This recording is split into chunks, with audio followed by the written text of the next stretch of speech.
আজ সকলের সাথে আমি জগন্নাথ দেবের কণিকার ভোগ করে দেখাচ্ছি।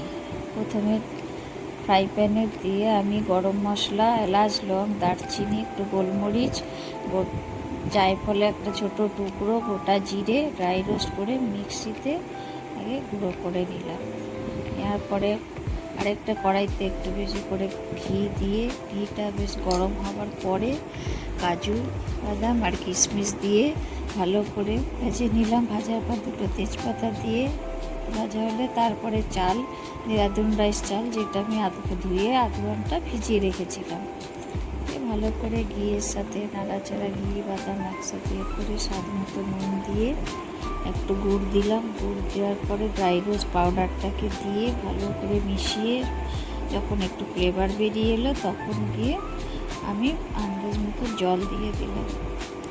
জলটা দিয়ে ভালো করে নাড়াচাড়া করে ঢেকে দিলাম। ফুটে ওঠার পর একটু আবার দেখে নাড়াচাড়া করে নিয়ে যখন জলটা শুকিয়ে এলো ওপর থেকে ঘি দিয়ে তারপর আমি নামিয়ে দিলাম। ঘিটাকে মিশিয়ে নামিয়ে দেওয়ার পরে হয়ে গেল আমার জগন্নাথ দেবের কণিকা ভোগ।